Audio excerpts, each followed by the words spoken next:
This is Elvira, and you're listening to the Timo and Carly Show. Welcome to the Timo and Harley Show.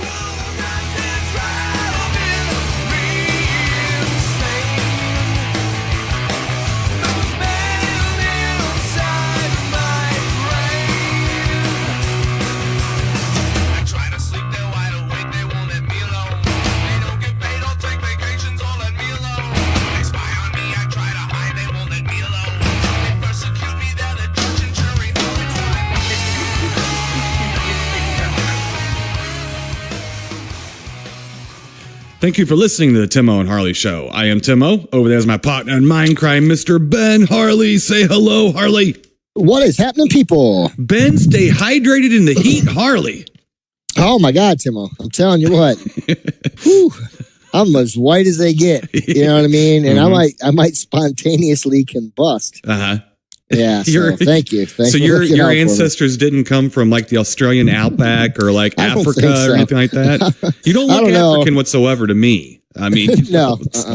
I just might be the run. I don't know. Something happened with me, Timo. I just, I got the whitest end of the white spectrum. Right. Actually, yes. Yeah, so today, and happy Independence Day, Timo. Oh, yes, in the space-time continuum. Yes. Continuum.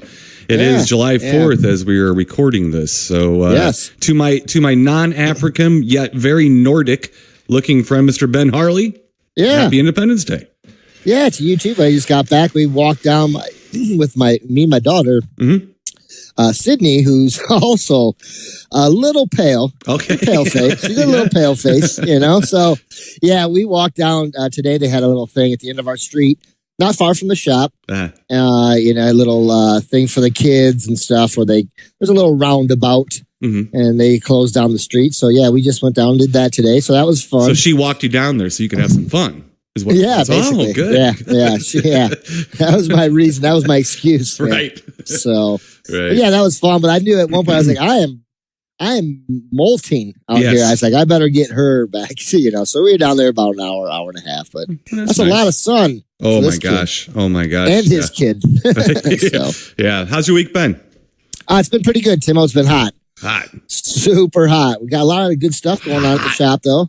But it's been hot. So, I thought of you yesterday when I almost sweated into the screen. Almost did it. That was my talent. I was sweating. Yeah, I was sweating. Trust me, but I almost did it. I thought about Timo. Yeah, I used to, for the audience, I used to screen print T-shirts with Carl Grable from The Urge, a well-known band around the country, and they're from here. And he just used to laugh at me.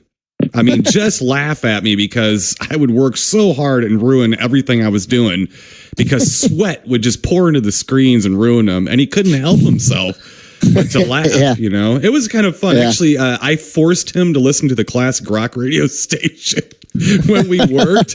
And it was funny, too, because the phone rang one time. And I was sweating. I was screen printing some sweat onto some shirts. And he answered the phone, and I can't even remember the name of the company. And he said the name of the company, and he went, hold on one second. He goes, hey, yo, Tim. I go, yeah. He goes, what's this fly-ass radio station we're listening to right now? And I told him, and he won lunch. He did? Yeah, it was the old school. They called him out of nowhere, and he won lunch because I forced him to listen to it. Do you think I got any of that lunch, Mr. Ben Harley? No, maybe. I didn't. No. That's band code, though. Food's off limits. Yeah. Food is off limits. I mean, you can. That's free food. Come on. Yeah, exactly. You can pull out weaponry for food. There is no band etiquette on being kind to each other about that. So. Right. But, well, Mr. Ben Harley, I had quite a week.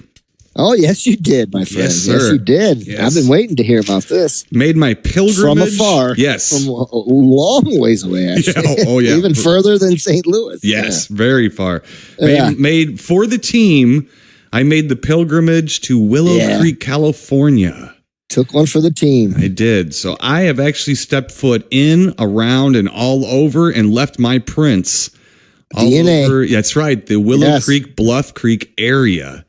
Nice. Let's see here. So I'll give you a little rundown here, so you can kind of experience what a Bluff Creek or a Willow Creek, I should say. I didn't actually go to Bluff Creek because my horse riding skills are not really on par right now. It's been a couple weeks since I did any professional equestrian. That's activities. Pretty thick brush, isn't it, Timo? Yeah, I would imagine so. Yeah. So what we did was we flew into Sacramento. So you're thinking, all right, Sacramento. Then you're pretty much up there. No, you got about a 4-hour drive from Sacramento north and then east after that. So what you do, which is kind of cool, is you drive up to the Redding, which is the Mount Shasta area. So I kind of recognize it. So that was very cool. I'm like, all right, Redding's pretty cool. And then that whole Shasta area is really neat. It's kind of like a, I don't want to say mountain because you're not really in the mountains yet. You can see mountains, but it's like kind of a hilly college town, kind of a cool place. Yeah, so you're going up Route 5. I'm taking you here, Ben Marley. Okay, I'm like GPS. I'm on Route 5 with That's you. Right. That's right. And then you take a left down 299. That goes to Willow Creek. Ooh, nice. Yes. So then by the time we got to Willow Creek, we were just pulling in like really close to Willow Creek. It got dark. So as soon as I pulled in town, it was dark, basically. Well, what was funny was we were driving along here. I've been waiting to tell you this. We were driving along, dark road, completely dark. I look up and you hear me go, Bigfoot. And Angio looks up and goes, like that, and about poops her panties. All right. Really? Yeah. Until she realized it was just a hitchhiker. I was fooling her. She totally thought it was Bigfoot. I got her good. Right. We got in town. So that was pretty funny. That was pretty funny. So then got me too, damn it. Yeah. So then we turn down, let's see here. We go into Willow Creek. So to your left, you see the big mural. That big mural with all the Bigfoot's working. Yeah. You know what that mural's on the side of? Is that the Bigfoot burger? No, it's an Ace Hardware. Oh, okay. Okay. What is this place? We looked at it. Oh, it's Ace Hardware. I did buy a brand new hat. God bless Ace Hardware. Yeah, absolutely. No wonder they're working. Yes. Yeah, that's where all the Bigfoot are, working for Ace Hardware. It kind of made sense when I saw them helping build homes and things. I'm like, that's because I never really understood that either. I was like, oh, well, maybe it's just a community thing, whatever. Hey. And it's basically the first thing you see when you get in town. Before you hit town, about like maybe a mile outside town, tops, is where the Early Bird is. That's where the Bigfoot Burger is. And right next door to that is the bookstore. Yeah. Which I have to tell you, I know, it was closed the whole time. Angio swears he was ducking me. Because we pulled into the Early Bird and the car was there. And as soon as we got out of the Early Bird, it was gone. Closed everywhere, windows boarded up and some barbed wire fence going around it and stuff. The guy didn't want nothing to do with me. No interviews. I'm letting this out right now. I tried up many times to get there and to find some kind of picture or whatever. So that's what you see when you're driving in. So to your left, you see the Early Bird and all that. And then as you hit town, there's a Bigfoot Steakhouse. That's right to your right. And then right across, wait a second. Yeah. Wait a second. Say that again. Bigfoot Steakhouse. Oh, boy. Mm-hmm. Two of my favorite things. Absolutely. So that's right to your left. And then right across the street from that's that mural. That's the Ace Hardware. Wow. Now, Willow Creek is about, I'd say, a quarter mile long. Maybe. Okay. It's just basically one road and a couple roads going on. I mean, literally, Ben, there's nothing there. It's I believe tiny, teeny, smaller than you would ever imagine. And I remember, like, as we were there, I kept telling, like, Angio and our good friend, Senior Danny Hicks. Yeah. He drove up. He drove from LA. Driving up, Long, like 12 hours. Yeah. Wow. Yeah. But I got to see his fancy car. He did. He drove over the Golden Gate Bridge and went through San Francisco. Sweet. He wanted to do some exploring. That's great. He's not getting younger, and he wants to do this stuff because he's more handsome. He is more handsome. That is true. But I think he just wants to do this stuff while he knows he can and everything. Ben Harley. No, that would be awesome. I'd love to do that. Yeah. Oh yeah. Well, that's why we went. I wanted to go while we could. I mean, you never know. You never know. Take the opportunity when you can. So he drove up there. He met us up there, and what we did was, so we pulled into town. Okay, so it's very, very small, very small. And so when we got there, we had a cabin on the side of a mountain right on Willow Creek. So Willow Creek is basically in a valley, like they call it. Yeah. The Bigfoot Museum is called the China Flats Museum. Okay, because I think that's what they call that area right there. It's actually China Flats. There was a big Chinese population in the mountains up there in Northern California. They were doing mining and stuff like that. Yeah. We actually even drove through a town, jumping ahead a little bit, on the way back. I think we drove through on the way there too. But boy, I can't remember. It's Weaverville. Mm-hmm. And it was founded by like 1,000 Chinese immigrants in the 1800s that were mining and stuff. And supposedly it's what Shangri-La was based on from Last Horizon. Yeah. So I drove through it, Ben Harley. I didn't get a Shangri-La kind of feel. No.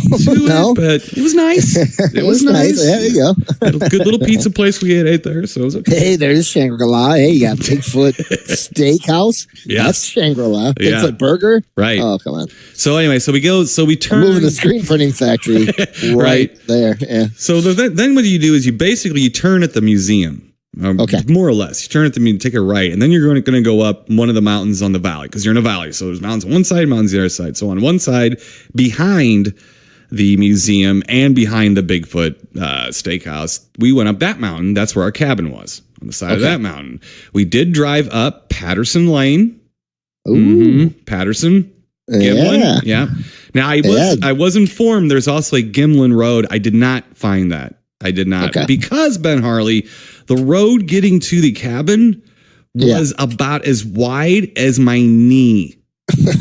Oh, yeah. I can imagine. Oh, God. Danny Hicks got there first, and he was texting. He's like, seriously, be careful. This road is hell. Hell. And he's in a Mustang. Oh, my God. I can imagine. Oh, jeez, how bad that was. Yeah. So we got to the cabin. We finally got to the cabin. Very nice. Danny was there and did not have air conditioning. Cabin. What? Yeah. So here's the thing. So you're in the mountains and you're basically in a desert kind of at the same time. A little bit of both. There's a lot. It's all evergreens and stuff. It's what you think. But at night, it gets to be like 50. Really? And what you do is you open up the windows all night, you close the windows in the morning, and the cool air stays in there till about 3 or 4 o'clock. When the California sun decides to start baking you like a cookie. Yeah. So what we did in Willow Creek is on the Trinity River. So our cabin was looking at the Trinity River. You could walk down to it about 100 yards, maybe 50 yards down to the river. So Chance got to go down there and do some swimming. Nice. Did some swimming. The first time he's ever swam that he can recall in a natural body of water that wasn't a pool. Yeah. So he got in on that. So, and also, while you're driving in Willow Creek, speaking of Shangri-La, there are the largest, most technologically sound, advanced grow houses you've ever seen. Oh, really? I thought there was hippies like going along the side of our car like Bigfoot. No, these were plants growing out of the ground and being cared for really well.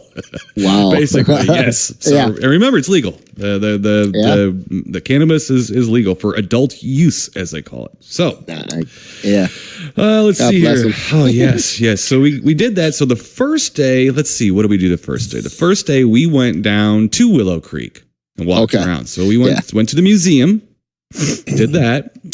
And China Flat Museum. The China Flat Museum. Now, the China Flat Museum is like 1/4 Bigfoot stuff and 3/4 like mining things, like just stuff they found. Prospector stuff, pictures. Yeah, it's okay. It's all right. The Bigfoot museum was just it was okay. I mean, they had the Bigfoot game that our good friend Mr. Patrick Breckman presented me, the board game, the Bigfoot. They had 2 of those in a glass case.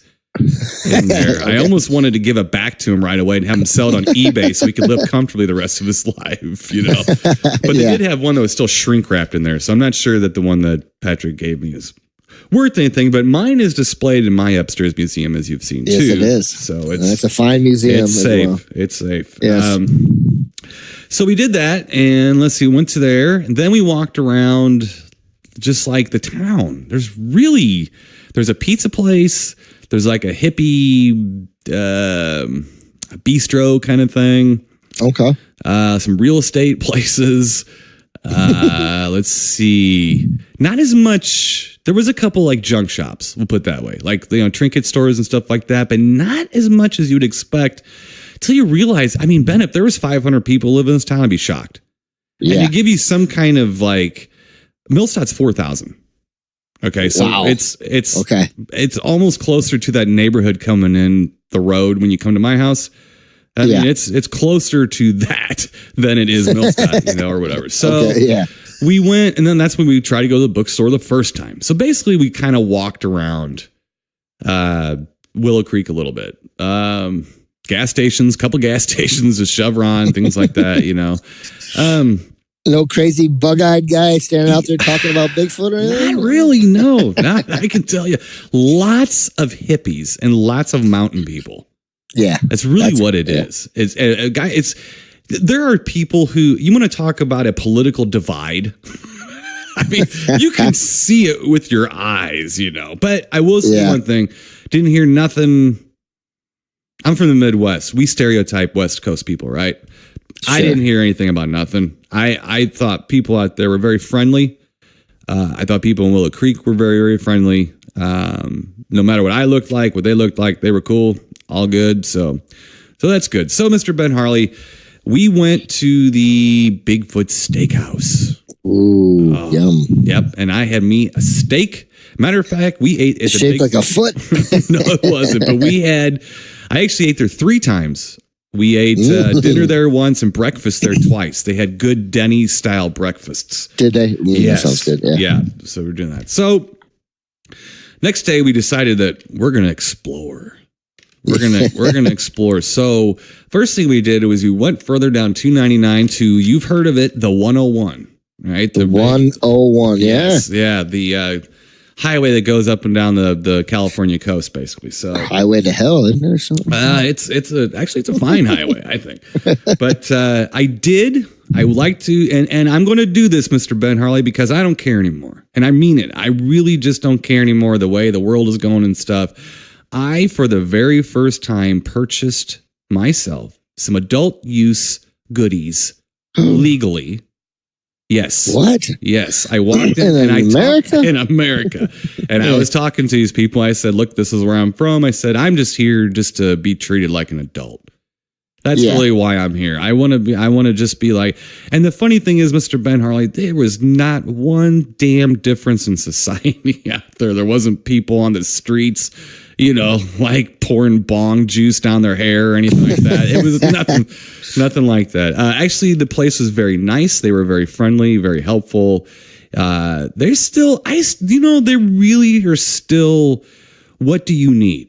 What kind of pain do you have? It's not really like, hey man, you want to get fucked up? You want to sit on your couch for 3 days? Yeah, it wasn't nothing like that. It was very, very nice, and it was a very cool experience. It was a watershed moment in this kid's life, so I thought that was cool. Nice. Let's see here. Then we were going to go to see the redwoods, Ben Harley. Those giant redwoods. They're like hundreds of feet tall. They're amazing. So Angio gets on the GPS. Now, Mr. Ben Harley. 9 hours away. Well, Mr. Ben Harley, we and you and her had a little trip that made me a little nervous. Okay. We went to a place called the Stone House. And I was pretty sure that this was my doom. I'm pretty sure that I was heading straight, that Angie had it with me. I don't blame her now. And I don't blame her. But I thought that was something. Now, she took us, all right? And it started off brilliantly. We went down, Mr. Ben Harley, we went down Highway 96, otherwise known as the Bigfoot Scenic Highway. Oh, okay. Now you're getting there. Now you're talking. Starts in Willow Creek, and then it goes through the Hopi Reservation. Wow. Internet. So we drove through the whole. Yeah. And I was like, oh my gosh. Right to a logging quarry road that turned into a rock road going straight up the side of a mountain. Yeah, no, that's not good. That's not good. We didn't see one other car for a half an hour. Oh my God. Going up. And we are literally, Ben Harley, on the top of a mountain. Okay. Nothing around us. Nothing. It was just a gravel road. Okay. On the top of a mountain. Thank God we had an SUV. We were driving. We stopped. And Angio was like, all right, hold on. And Angio goes, wait a minute. We stopped. I go, let's get out. And I got out. We had to smoke. And Angio looked on her phone a little bit more and said, uh-oh. It says here at the Redwood National Forest that you should not use your GPS as it takes people to strange places and gets them lost. Oh my God. So you start hearing some crazy in the woods. It was funny. Well, it was funny because the road started off paved. Okay, so we're going up the road. It still seemed really remote, but we're going up the road. And I looked at her. I was like, when the pavement stops, I'm going to look at you and I'm going to go, you sure you want to do this? Yeah. You sure? Am I that bad? Am I that bad? Yeah. So sure enough, we hit the spot where the pavement stopped, and I stopped and looked at her and said exactly what I was going to say. So she was going to kill us, but I think she got scared up there. So if she would have killed us, then she would have been left alone.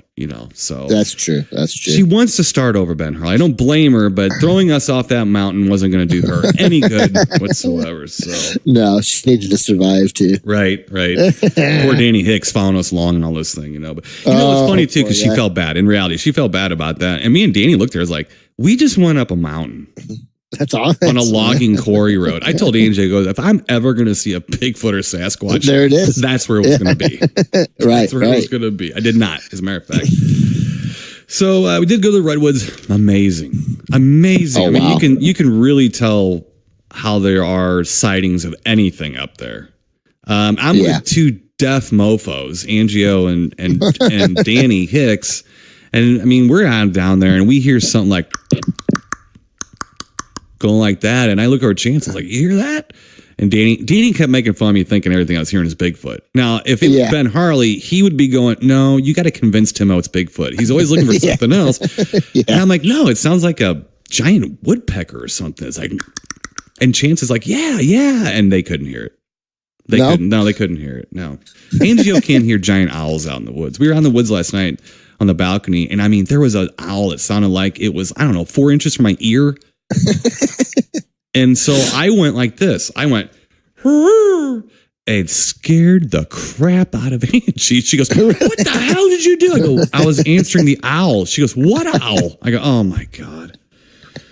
So anyway, and I finally had to point it out to her, and she finally barely heard it in the distance. Oh, that's awesome. Yeah. So now on the way up to the Redwoods, when we were on the 101, okay, we went on the 101. Yeah.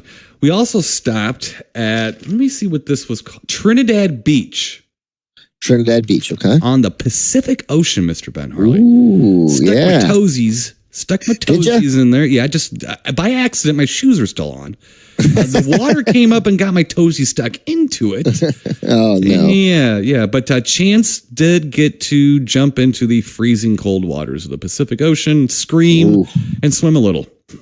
Really? Yeah. Oh, yeah. The water was freezing everywhere we were at. Oh, he didn't care. Yeah. He was in. He was maybe like us when we were kids. I don't remember jumping into ice cubes, but he really enjoyed it. So this was his thing. He wanted to see the ocean more than anything else. But it was really a fun time, And then we came back, and then the last day we were there, we just kind of hung around the cabin. The not air conditioned cabin on the only day that we were there that went over 85. So we decided to pick the Boilermaker day. Stay in. Yeah. So, but it was fun, Mr. Ben Harley. And here's the thing too. The trip out there did not change my perception of Bigfoot one way or the other. It didn't make me believe any more. It did strengthen my assumption that anything could be out there. And I was even telling Dan, and me and Danny did not talk a lot about Bigfoot. Danny Hicks is not a Bigfoot guy. But what? I did tell him. Are you kidding me? Yeah, I did tell him, like, look, anything could be out here, and I'll prove it to you. Since I've been here, I haven't seen a squirrel. I saw 2 deer, and a skunk pointed his butthole at us when we were pulling in. Because we were on that skinny road, and I looked over. I was like, that's a skunk butthole. Let's keep moving. Yeah, keep on moving. Yeah. I saw some birds. Saw some grouse. Talk about ruining your week. No kidding. I saw some grouse and things like that, but I didn't see anything. No Bigfoot tracks. The whole time I was there, and I looked better, but the whole time I was there, I did not see a grid swipe of scientists going through the mountains, smoking out any potential wildlife. It was just a mountain there, minding its own business. And there's a lot of them. And it's, I've been through, I think, all the mountain ranges, except the ones by, there's Montana and stuff like that I haven't been to. But I've been to the Appalachians, I've been up to the Catskills, been to the Rockies. And up there in Northern California, it's closer to the Rockies, I guess. A little dry, so it's a little bit bigger mountains and stuff like that. I mean, anything could be up there. Anything could be up there at all, The other thing, too, is I noticed they don't really make fun of Bigfoot up there. No. Danny made a comment about Bigfoot, and the lady at the Bigfoot Museum kind of just looked at him like, I don't even know if he noticed it or not. But I mean, it wasn't a bad joke. He was just kind of being an adult, just kind of kid, and she kind of blew it off. You know what I mean? And so I was like, okay, all right. And I mean, but you got to understand, this is a tiny town, and this has got to be the biggest part of their economy. Their bread and butter, too. Yeah. And there's not a lot of people staying up. There's not a lot of places to stay. I mean, if you want to stay in a nice place, you're going to have to go out of town, pretty much. Okay. I mean, the cabin was okay, but it was right at Angio. And Angio is a hotel snob. But we were right there. We were right there at that border where she wasn't going to sleep. It was not too far off from Salt Fork. Not too far off from, it was different, but just nice wise. It was pretty close to that, except without the air conditioning, which causes a whole different, whole different deal going on. Whole different perspective. yes. But no, I did not see Bigfoot. You see a Bigfoot? No, but I will say one thing. The town is so small though that the pictures you've seen. Like it was funny because I was laughing with Angie because I said every picture I took was one that Mark Diamond from the Dwarves sent to us on Facebook because it's the only place to take pictures in front of. There's like 8 places tops. There's a couple statues that you've seen. Yep. There's the mural. There's the early bird. And there's the museum, that's where one of the statues is, a big one. And the steakhouse. So how was the Bigfoot burger? Was it good? Was it delicious? It was. I did not have the official Bigfoot burger. Chance and Angie split one. They're big. Did they? Yeah. I had a regular burger. Look, you had a regular one? I had a regular burger. Yeah, a small foot burger? I had a small foot. I had a round. I had a patty. I had a Bigfoot patty. I had scat patty. You had a wimpy burger. That's what you had. I did have a wimpy burger. I was going to pay him Tuesday. I got out of town. Boy. But it was nice because the places, if Mark not said go to these places, I don't think Angie would have went. And so because nothing is very high rolling, let's put it that way. What do you mean? Kind of holes in the wall. Everything is stuff. And it don't bother me none. I enjoy that stuff, But and I'm not besmirching. It wasn't bad. I mean, for God's sake, they live in a mountain. You can't keep things very clean.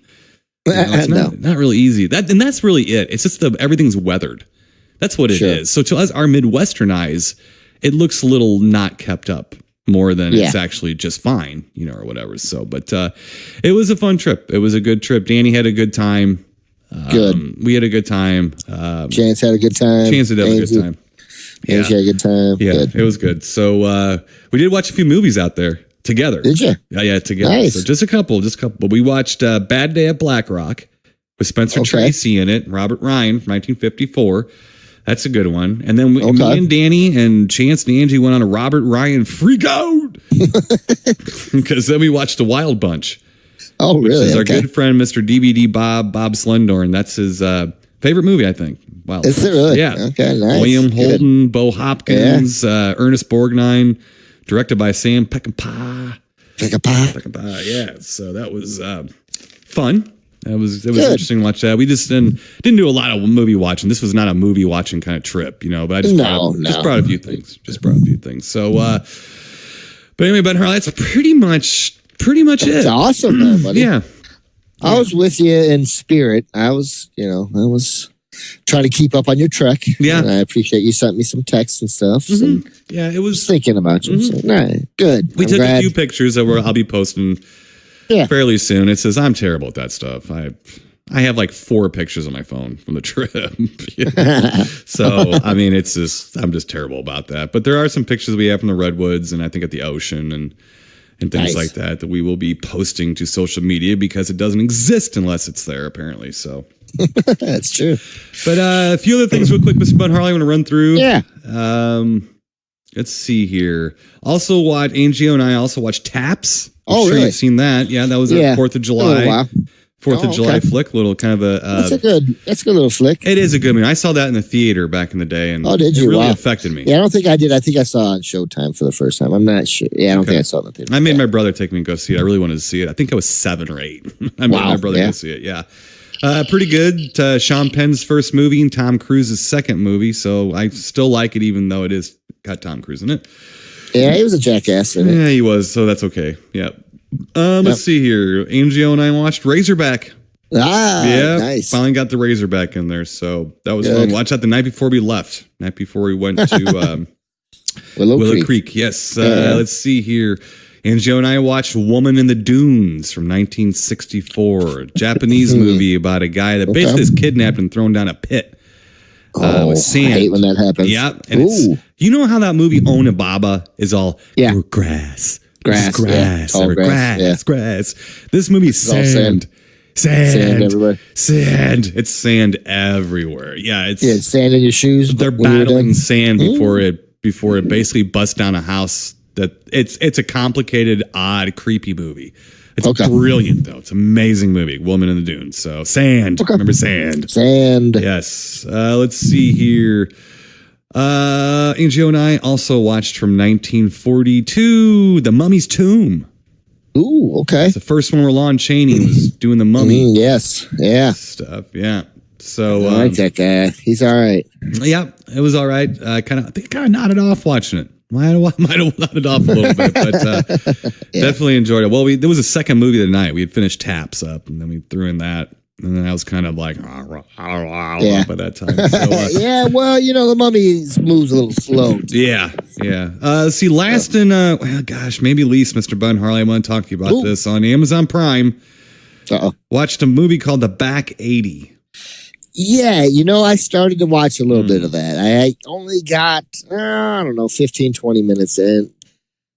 Look, but yeah, go, Timo. Yeah. I can talk a little bit. Okay, this is my little, my ode to being in Willow Creek this week and everything. And I've really been wanting to see this movie. I've heard about it.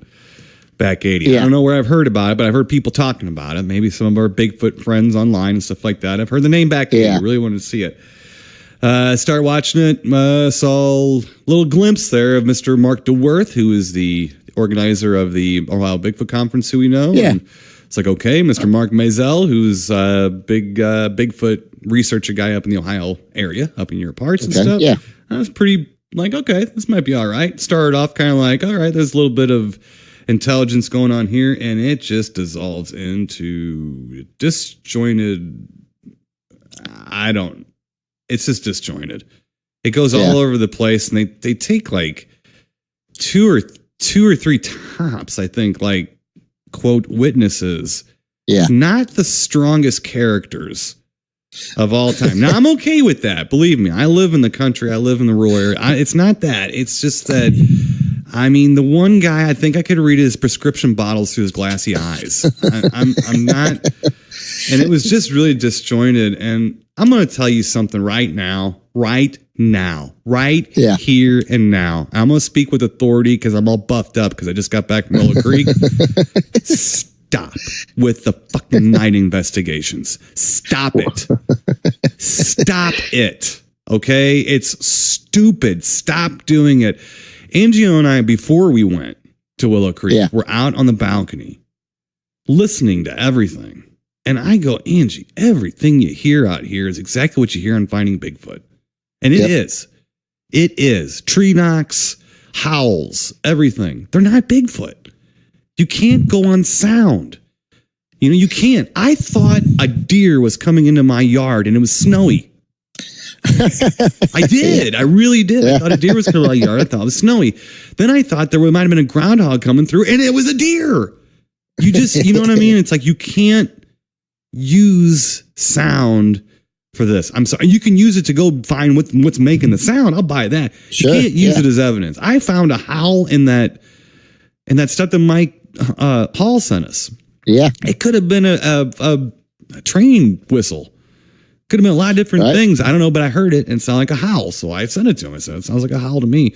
You can't do it. You cannot use the sound stuff. I'm tired of it. I'm so tired of it. And now that we've lived here for 6 months, and I'm no expert, it's just I smoke.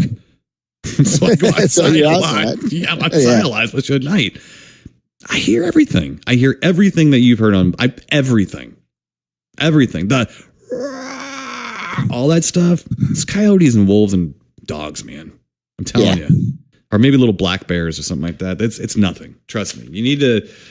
It ain't working. Sorry. It ain't working. But that really, and they kind of ended the back 80 with that stuff. And I mean, there's just a really long night investigation with the woman you might have seen in the beginning.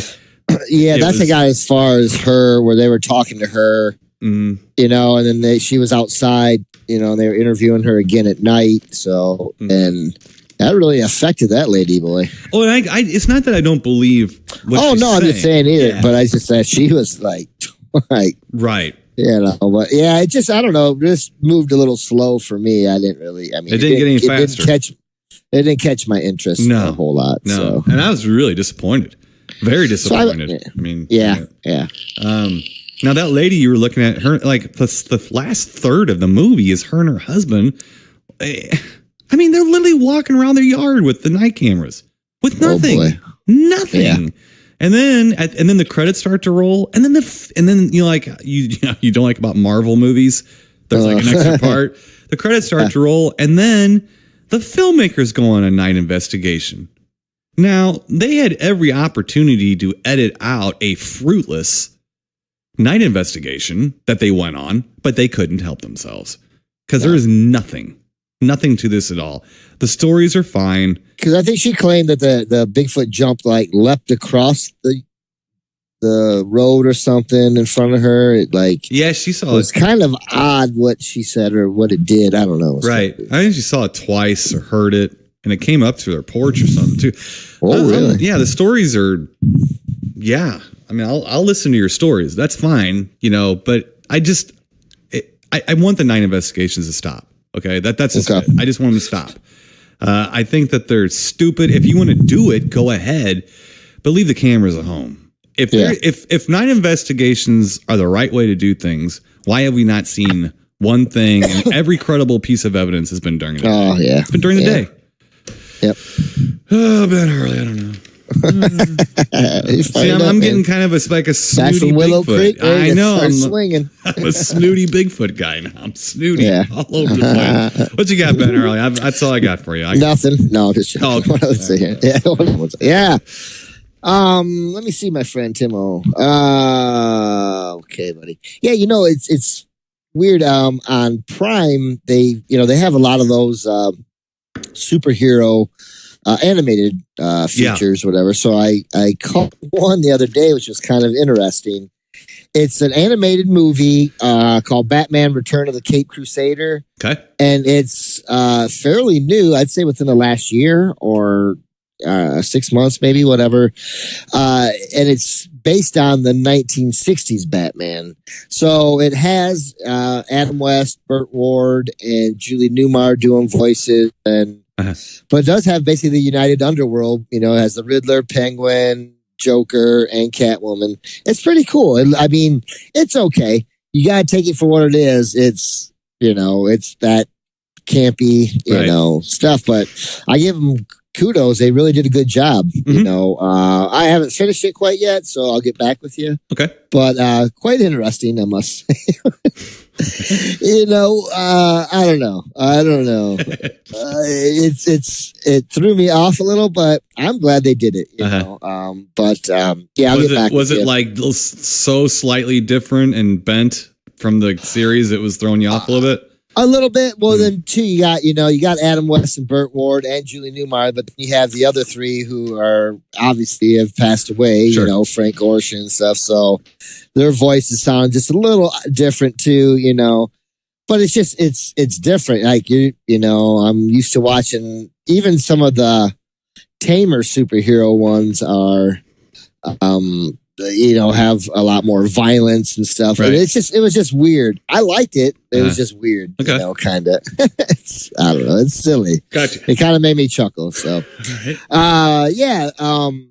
let's stick with Tim. The Bigfoot thing. I did watch, also on Prime Video, or Amazon Prime.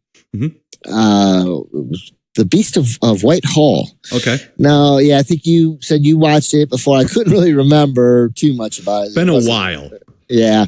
It's those same guys, I think, did the Minavera monster and stuff. Oh, the small town monsters? Yeah. Okay. Yeah. Okay. Yeah. So, not too bad. It's about a group of kids are guys back in the 70s, something that are out just kind of joyriding around. They see a Bigfoot-like creature.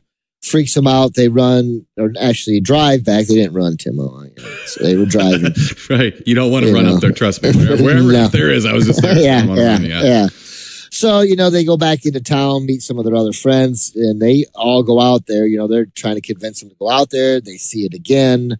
The police get involved. They also, so throughout the night, there's different sightings throughout the town of this certain monster and stuff like that.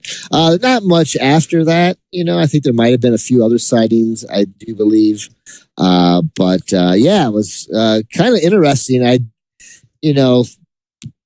Them seeing it, then going back and getting, their friends and then having them see it, and then also the police seeing it. Was it a reenactment type of thing, or? It was kind of, they had some reenactment, but they were talking to a lot of the people that, some of them were dead, a couple, but some of the people that were there at the time, from the news reporters to eyewitnesses and the police and stuff like that. So it wasn't too bad. It's interesting enough, so you might enjoy that. Yeah. Okay. Beast of White Hall. Beast of White Hall. Okay. Yep. Yeah, I have definitely watched it. I just looked it up and it has a little symbol. It has been watched, but and I think we both can't remember them, Timo. Half the time anymore. I've seen so many. So, I think people listening probably can identify that too. It's hard to remember which ones of these you've seen and not, but is what it is. Well, Tim, I don't have much of a theme to what I watch, so I'm sorry I'm jumping around. I do want to say congratulations to Martin Brodeur of the New Jersey Devils as going into the Hall of Fame of this year. Oh, right. His first year being nominated. Pretty much a shoe-in. It better be. The guy owns most of the records and stuff. But yes, my favorite goalie, I must say. So it's good to see. I'm happy for him. Nice. And I can't speak French, so I won't say that in French. Yeah, there you go. So thank you. You're welcome. You're welcome. Yeah. So no, I am excited about that. It's nice, and I'm happy for him. Good. Yeah. Nice. Okay, Timo. I've been watching a series. It was a 4-part series on History Channel called "The Men Who Built America." Oh yeah, I remember that. Yeah, front. This one's Frontiersmen. Okay. And I see that Leonardo DiCaprio.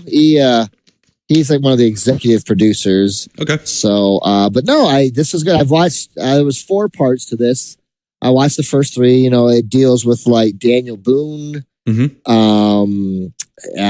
Let's see who else in there. Davy Crockett, he's up in there. Tecumseh. Who else we got? Andrew Jackson and stuff. But yeah, it's actually Andrew Jackson was Donald Trump a couple of decades, a couple of centuries ago. He was a wild one. He was a wild one too. Yeah, a tough one. Yeah, he was a little wacky. You got that right. I'm not saying like him or not. I'm just saying they're a little eccentric. Yeah, they're very old Andrew Jackson. One other thing, Timo. Right. Now this is I've seen this before on Mystery Science. Okay. So I revisited it. I actually saw this movie. Well, I'll tell you the title first, Timo. It's a little movie called Laser Blast. Oh, Laser Blast. Yes. Yes. Mm-hmm. Now, when I was a youth, younger lad, we used to go a lot of times. I spoke about this before. We used to a lot of the movies at a place called Southwick Mall, which is no longer there. So, it's there. It's just a giant parking lot without anything but parking spots. So yeah, we used to go see the movies there, but it's been a long time, Tim. I've taken some blows in the head, some self-inflicted, some not. You know what I'm saying? So, it's hard for me to remember some of these things. But when we go to the movie theater, there's always this one little theater part. It was separate, kind of off the beaten path from the other theaters, and it was always sketchy. You're like, and they would have someone sometimes standing out there, and I think what it was, not the older I got, it was the Grindhouse like movies and stuff they would show in there. So a separate theater, like a whole totally different building somewhere else. Well, I got you. No, actually, it was right in the same. You would get your popcorn, and you would walk. So down it was a crap room. It was a bad. It was off to like the side type thing. You know, it was. Yeah, it was a little dreary. Okay, it wasn't the room that they played the nice movies in, right? No, and we could always sneak into other movies. We'd sneak in and walk down, and one guy would pay, and then go down and open the door, and 4 kids would come in. Right. We could do that at the other ones, but this one was harder to sneak into. And I remember going in. We got in one time, and the first time we ever snuck in, this was the movie that was playing, Laser Blast. And we were in there for a while, you know what I mean? But I always remember, even as a kid, that was early on. I was super young.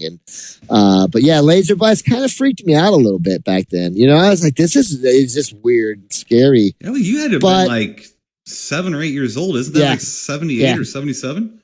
Yeah. So, and it did kind of freak me out. I remember always thinking, I always remember the movie, but it was almost like, did that really happen type thing, until I finally saw it on Mystery Science and like, oh my God, same thing, kind of like the giant spider invasion, to me and stuff. So, but yeah, it's always good to go back and revisit those. But, it's a good thing Mark Hamill got his job doing, Luke Skywalker, and this buffoon that's in it didn't get it because he kind of looks a little bit like but not as oh my God, what an awful film! Yeah, what an awful movie. You know what I mean? But it's wait. Did you watch this? Was it a Mystery Science Theater? Did you watch it again, or did you just watch a straight movie? Yeah, you watched Mystery Science Theater. I got you. Yeah. Okay. Yeah. Okay. But yeah, because I you know what, and I might have seen it one time after. I doubt it. Maybe somewhere, but it's like I've seen a couple times. Yeah. But yeah, it was one of those movies, and I remember sneaking in there thinking just like, what am I witnessing? It was just so weird. It's a weird movie. But, yeah, but it's not, you go back and watch it now, it's like, it's so not, but isn't it a Charles Band movie?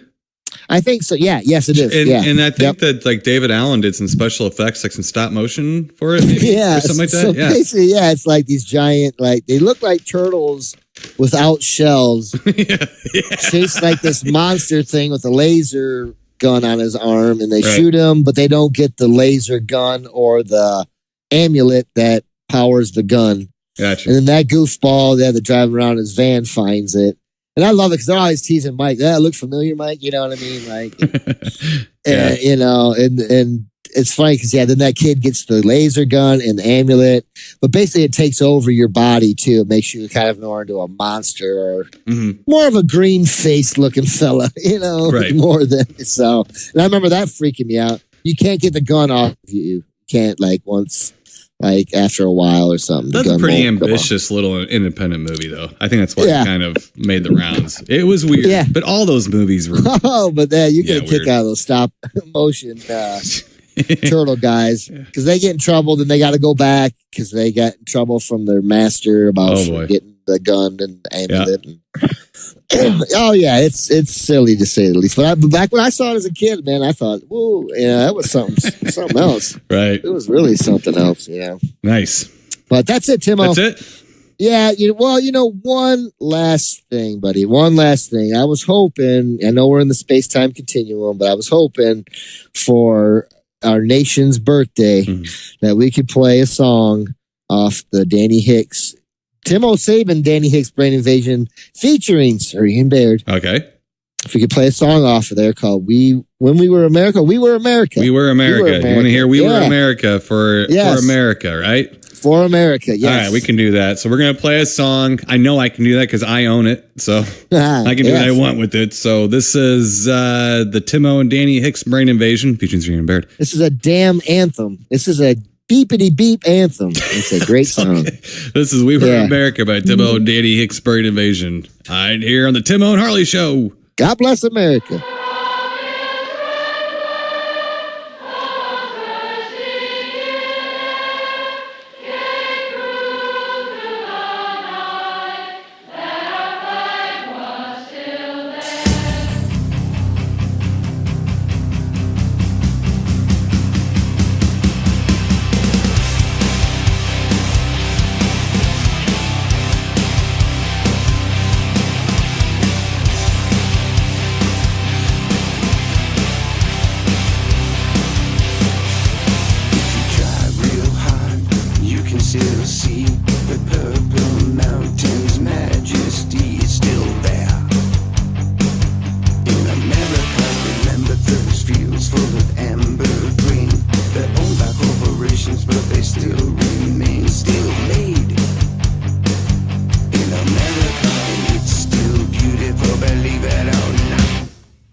All right, Mr. Ben Harley. Yes, sir. We got the Timo and Danny Hicks Brain Invasion with We Were America from the record, and off came his head. Yes, featuring Sir Ian Baird.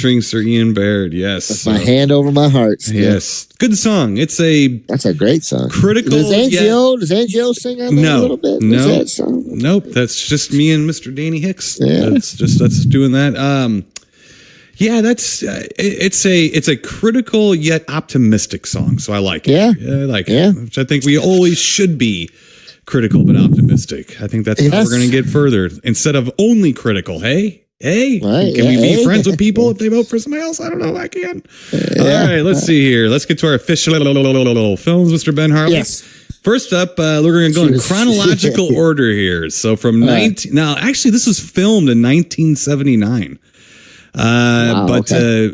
Officially in 1981 film, Mr. Ben Harley, what was it? 1981 again? The finest year in film history. Thank you very much. Yes. So, except for the Oscar that went to Dances with Wolves. No, Chariots of Fire. One of the worst films ever made. All right, what are you talking about? You know, like slow motion guys running and greatest year ever, worst Oscar of all time. One of them at least. All right, here we go. Shakespeare in Love. I'm still So we got from 81, The Final Conflict, otherwise known as The Omen 3, The Final Conflict. Yes. Let me get out Movie Guy, give you a very short... young Sam Neill, right? Yes, starring a very young Sam Neill, exactly. So let me get out Movie Guy, give you a very short synopsis storyline here. Here we go. Yes. The now adult Antichrist plots to eliminate his future divine opponent while a cabal of monks plan to stop him. That's pretty much it. That's pretty much it. So Sam Neill is now playing Damien Thorne. Yeah. Damien from the other films. He is now the Antichrist. Yes. He is now a powerful politician. Yeah. And he's after the Nazarene, as he calls him. He thinks that the second coming, that Jesus has been born again. Basically, he's back, and he can't figure it out. So yes, it is another Omen film. Now, when this came out, it was called The Final Conflict. Yes. And we were kind of talking about this movie a couple weeks ago because me and Angio had sat down and watched it. And I think the problem with this film is just that it was the title of it. Even though they put the Omen all over the poster art and stuff like that. Yeah. I just think it confused people a little bit. Like Halloween 3 might have confused people a little bit or something like that. Yeah. This was confusing them in the opposite way. But this is not, I think this one is very different from the other two. It's very different from the other two. This is much more of a political thriller horror kind of movie, a little bit more adult. And I sometimes have problems with adult horror films, but this one has been getting me more and more as I get older. I enjoy this a little bit more and more. I did talk about this a couple weeks ago, so let me hand this off to you. I know you said you hadn't seen this for a long time. So what'd you think about coming back to The Final Conflict? I was happy to come back to it, Tim. You know, this was another one that I said this ran in heavy rotation my Showtime days, and I vaguely remember it, though. I didn't really realize that until I got into it, a lot of stuff I didn't remember, but in a good way, too, in a good way. And then there's some other scenes that I'll never forget, you know, and that's one thing I can say about the Omen movies, that maybe it was the age I was and things like that, but I'm going to say they did a lot of really good stuff in these movies. They did. And then there's scenes that still, to me, I think still are very terrifying, very gut-wrenching, really. Mm-hmm. Maybe it's just me, I don't know, but this movie has it, I don't think as much as the first two, but it does have its moments. I just think and these movies are slow. You really have to go in these two. There is things going on, and there's some really hardcore things at times, but there's a lot of, a lot of talk. There's a lot, in between. There's a lot of low points, Yeah, they're building suspense with the story itself and what's happening. Because you got look with a movie like this, which is almost a revelation, apocalyptic kind of movie. You're gonna have to have some dialogue though to get people up to speed. You're gonna have to, and you can't just have crazy monks running around with knives. No, it sounds good, but I mean, it sounds real good actually. But no, yeah. But yeah, so there's a few crazy monks, cruising around, and they're trying to assassinate Damien throughout this, and he's a jackass. But you know what I like about Sam Neill in this is he is, but he's not. You know what I mean? The way he plays it, he's not like frothing at the mouth or whatever. You know what I mean? He's just the way he plays it is pretty cool. Yeah, he does. There is stuff, right. There is a thread between the Damiens of the other two movies. I think Sam Neill. Interestingly, Sam Neill probably watched those kids. Yeah, and he did a good job of mimicking an adult version of the dirty look. Yeah, because The Omen is all about dirty looks. Oh yeah, it's all about dirty looks. Damien. It's all for you. Yeah, and then lightning bolt hits the brain. It's So basically, if they piss Damien off, he gives him a dirty look, and then they fly off into space or something happens. Something awful happens to him. Yeah. Interestingly, he never actually physically touches anyone. Never harms anyone. He either has a follower do it or a dirty look. Yeah, one of the two. Interesting enough. And I think there's a lot of good actors and still in this too. I enjoyed that part of it. Now I can't say I came out of it thinking, "Oh man, that was so awesome." It was a little bit slow for me, but I did enjoy it, and I'm glad we've gone back and watched these because I always thought they were really good movies. I think they're almost better than they are thought of, maybe even. Yeah. You don't hear about these as much. No. And I think, especially 1 and 2. Now, this one, I do like it. I'm glad I went back and watched it. I don't think I like it quite as much as 1 and 2. Mm-hmm. I happen to like 2 quite a bit. I really do. Yeah. But this one is good. And I think you might be right, Timo, with the whole final conflict thing. That could have hurt it. It really could have. But I'm glad we went back and watched it. Yeah, I really am. They're all actually solid performers too at the box office, which was interesting. Yeah, they did okay. Yeah. This one was by far the worst reviewed. Probably, I can imagine. I think Sam Neill's good in it. He is good, but what hurts.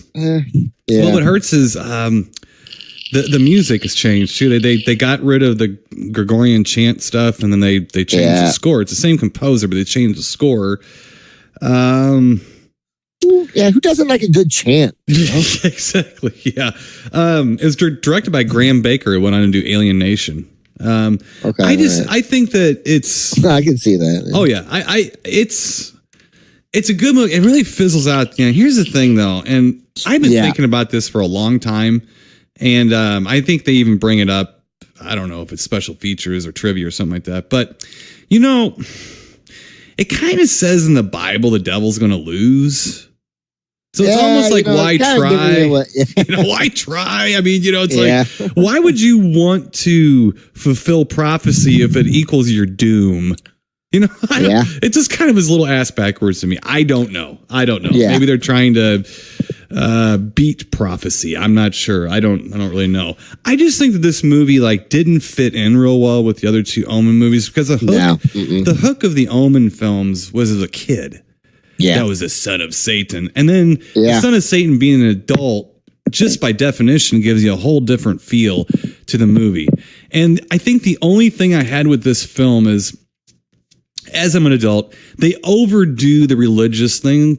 I know that sounds odd because we're in an Antichrist movie, but it seems like Sam Neill talking to people very openly about the Nazarene and stuff like that. Yeah. Might go a little over the top. Now, this was 79, 81. Times have changed a little bit, but still, that's a little over the top. That is a complaint. My other complaint is at the end has always just guffawed me. It fizzles. So 3 movies worth of things happening and dirty looks, and it's that. That's it. There we are. Yeah. And then we're done. And then somehow they decided to make an Omen 4 10 years later, which we don't even need to talk about. The Awakening or something. Yeah, we don't need to talk about that stuff. Yeah, those are awful movies. Yeah. I've never seen them. But I still think this, to me, though, when I was a kid, I didn't like this movie at all. I don't remember 1 ounce of horror in this film. when I saw it the first time. And as I remember the guy getting I see it up. more. Yeah. Well, I remember the guy getting burnt up. You know, that always that stuck in my mind, when he fell off and while they were on camera or on television, and that just freaked me out as a kid. But yeah, I can see where you would think that. And then there's the scene too with the dogs. I remember that part. He got his dog back. Vividly. He got his dog back too, which he did not have in the second one. Here's the other thing too. What I liked about the first one, you can dismiss this because of how young Damien was. But we talked about this when we did the Omen 2. I liked Damien's inner conflict. Jesus had inner conflict in the Bible. Yeah. So I liked Damien's inner conflict. I'm not sure I liked his narrow-mindedness quite as much in this film. It almost makes him into like a mustache twisting. Snidely Whiplash. Yeah, and I don't even if there is a Satanist, I don't think he's like that. I think he's much more complex than that myself personally. He was an angel after all. And he's very closely related to the light. You can't have the light without the dark to reflect on too. So, but that being said, those are really my only complaints. I think it's a really good movie. I do like the whole cult thing, and sometimes I don't like that stuff in movies, but I think that kind of added to it's a little scarier too when it's like people that aren't it's not people wearing hoods and they're all creepy guy with warts on their face or normal people. That can make it creepy because they lead normal lives. So you think, what I mean? That makes it to me a little creepier too. I kind of liked the King Herod thing a little bit too, where Sam Neill was having babies getting killed because he was trying to kill the Nazarene. He was trying to kill the Christ child and stuff. That was pretty cool too. So look, I mean, it's to me, this is just a regular Great Ape Up movie. It's good, and I think it really is getting better with time. I miss story, so I like it, and really the end doesn't fizzle much worse than a lot of other movies I claim to love, like that are usually black and white, starring Richard Denning. Those end abruptly. For sure. So that being said, I think it's a Great Ape Up. I wish it was a little bit better, but I'm glad it's not as bad as it was when I saw it when I was a kid, because I think I'm more sophisticated to understand some of this horror. Oh, yeah. So I'm just going to give it a regular Great Ape Up. What you going to do? I'm going to do the same thing, Timo. I said of the three, this is probably my least favorite. I'm glad I really am glad we went back and watched it. I did enjoy it. But just a regular, maybe if there was a little more chanting, Satan is good, Satan is my pal, right? Little chanting in there, might have to give it a little more Great Ape Up, but no, just a regular one. Right. It's attempted to be adult, and sometimes that'll hurt a horror movie a little bit, but you know what? I still think it's something pretty good. So regular Great Apes Up. Let's get to our next official film, Mr. Ben Harley. This one was picked out by a Sir Mr. Ben Harley. Ben Harley. This is the one zombie movie that Mr. Ben Harley champions constantly from 19. And this is really ironic too. We did not plan this. No, but from 1985, we have Return of the Living Dead. Now, I did not remember that this movie took place on the July 4th weekend or whatever, and we just happened to be watching this on the dates they're showing on the film and Return of the Living Dead, because they have the July 3rd, 5:39 p.m. Central Time or whatever, Mountain Time, whatever. So. So that was kind of funny when we were watching. 34 years to the day. Yes, absolutely. So let me get on Movie Guy. Almost 3 hour. Right. Exactly. Let me get on Movie Guy, give you a storyline synopsis here. Here we go. All right. On his first day on the job in an army surplus store, poor Freddy unwillingly releases nerve gas from a secret U.S. military canister, unleashing an unbelievable terror. The gas reanimates a core of corpses who arise from their graves with a ravenous hunger for human brains. And luckily for those carnivorous cadavers, there is a group of partying teens nearby just waiting to get eaten. So this was a 1985 Return of the Living Dead. Now, let me give you a little background here in this movie, okay? One thing I've always said I don't like about this movie is it got everybody in the face of the earth to think that the Walking Dead eat brains. That was only in this movie. That was in this canon of films. Now, what's happened after it, I don't know. But this is not a Romero thing or nothing like that. However, Return of the Living Dead originally was written by Russ Streiner and John Russo, who did write Night of the Living Dead, and Russ Streiner played Johnny in the beginning. They're coming to get you, Barbara. Yeah. Okay, so they wrote it, and then somehow Dan O'Bannon got a hold of it. Toby Hooper was supposed to direct it, by the way. I don't know what happened there. He didn't. What happened there might have been somebody might have looked in a crystal ball and saw a crocodile. Yeah, exactly. And said, but buddy, I can't have my film associated with crocodile here. So they got Dan O'Bannon. The script came to Dan O'Bannon, and they asked him if he could direct it and stuff. Yeah. Now, by the time it got to him and everything, it was completely different. And O'Bannon didn't want to make. I guess after the Night of the Living Dead films, Romero gave Russo and Streiner the rights to do other other Walking Dead films, put it that way. He gave him the right. Go ahead, do it. We all did this together. I'm going to make some. You go ahead and make some too if you'd like to. Well, that worked out for Romero a lot better than Streiner or for Russo. But so there is a indirect relation to Night of the Living Dead. They do mention it in there, but these clearly are different. Is a whole different storyline. Sure. Completely. Yeah. This is the gas that comes out, and the gas turns.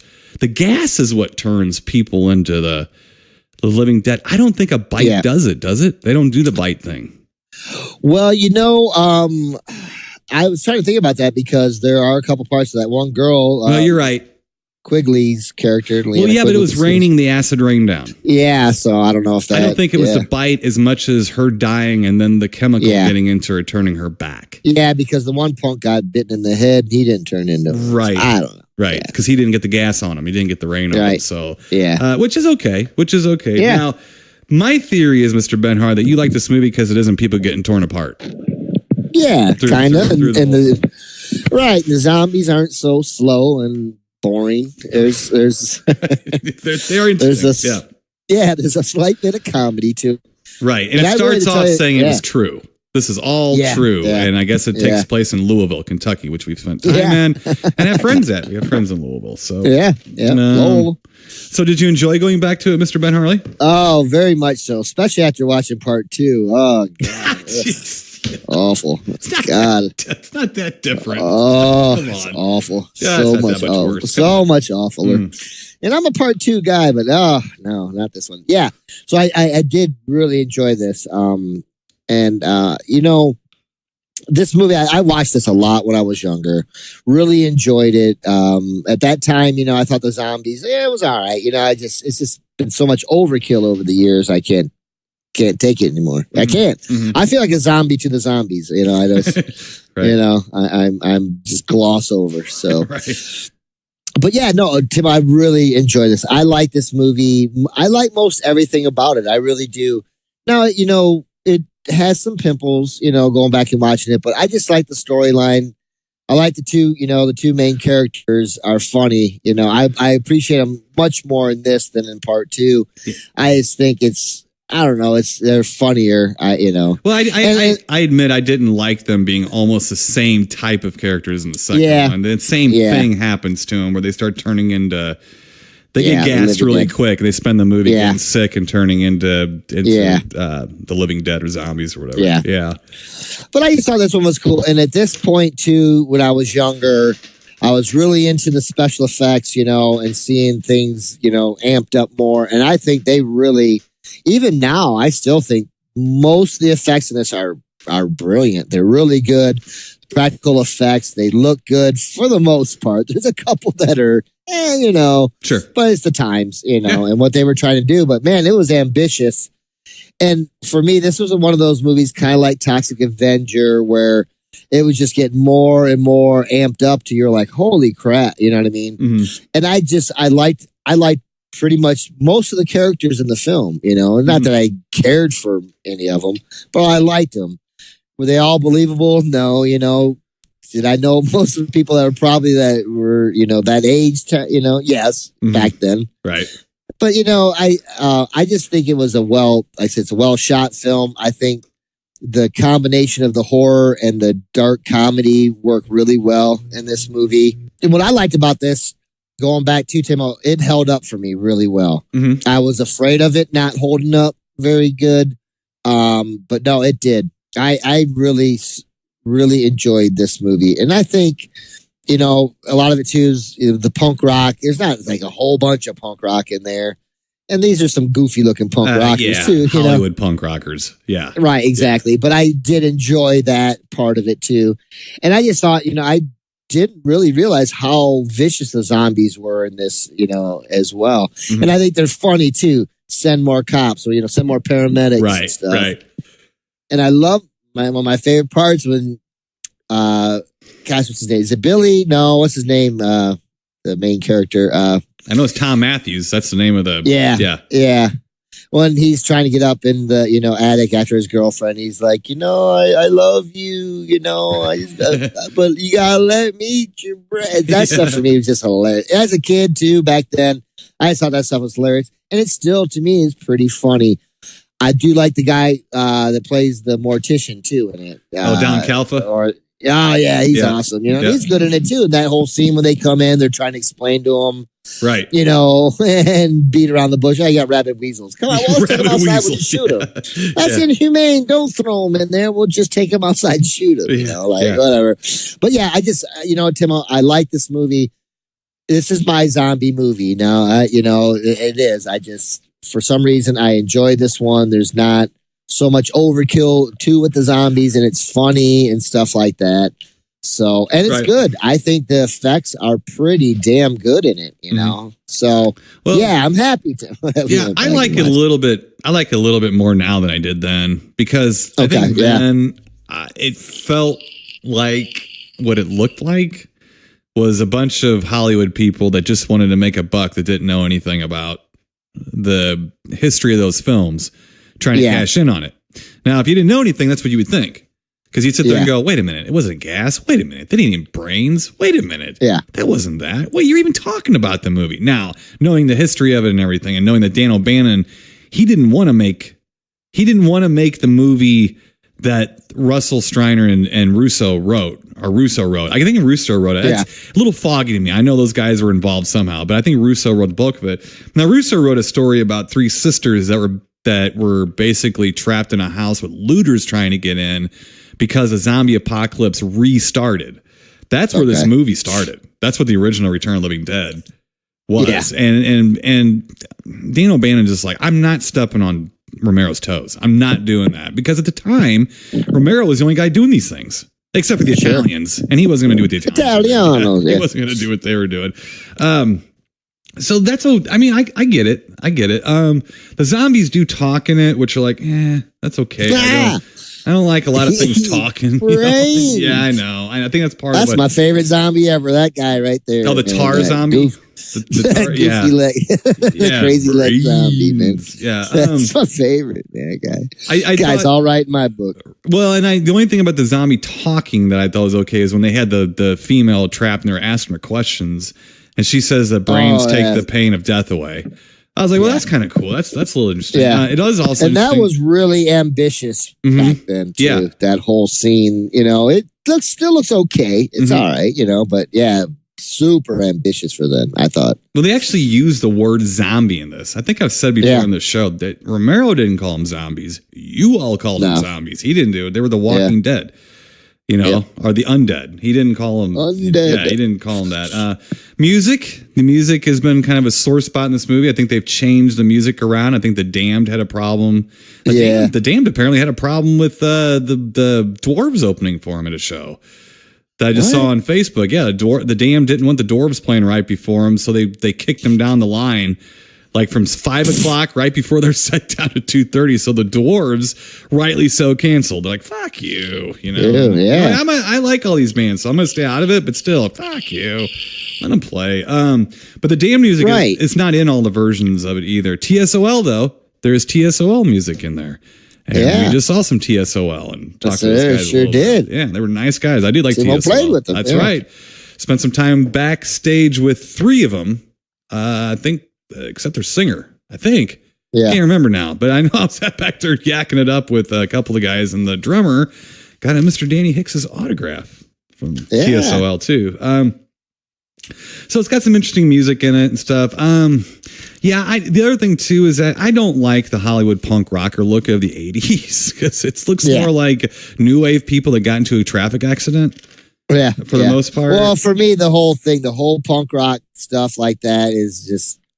It all looks like that to me most times. I got you. Only because I knew a lot of fake punk rockers or people that, it was just something they wore for, a year, their punk rock phase. And so it all, but I feel you completely on that. Well, I like that guy. Who's the main guy? Scuzz or whatever. Scud or Scuzz. He kind of looked like a punk rock. Bruce Campbell. That's Bruce Campbell. Punk rock version of Bruce Campbell. He did have a good moment with. He was funny. Yeah, Linnea Quigley when she's trying to put some clothes on. Right, rub on his project. Have some respect for the dead. The dead. Yeah, I thought that was pretty funny.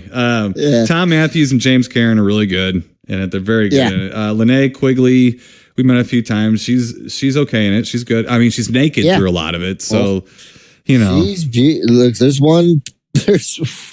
Sorry. Moving on. Jules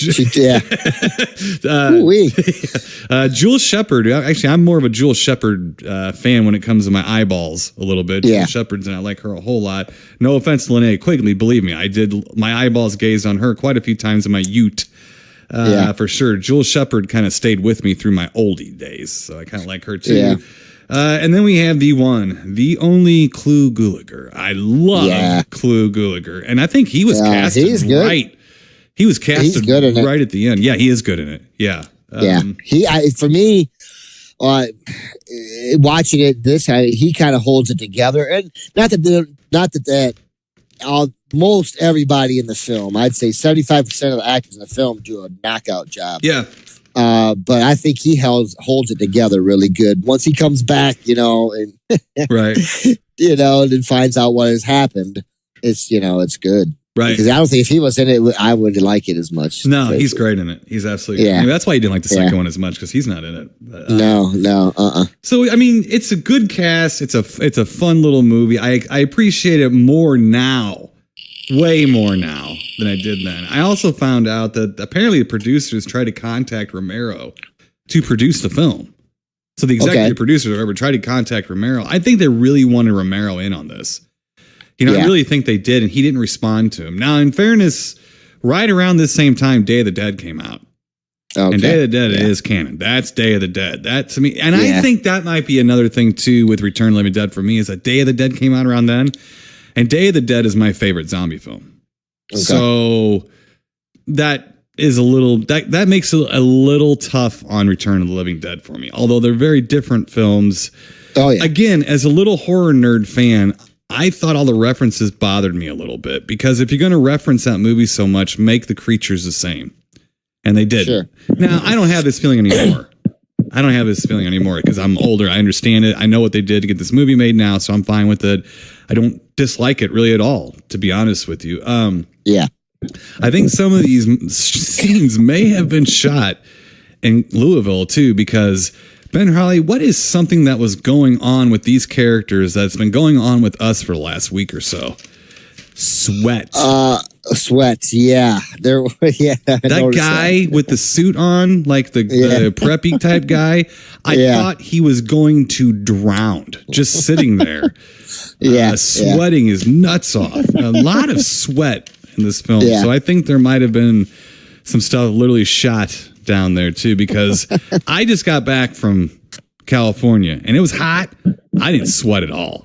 It's too dry. Yeah, it's too dry. Yeah, but it's too dry. It's totally different heat. I'm not saying it isn't hot. I'm just saying it's not sweaty hot. It's just like fall over and die hot.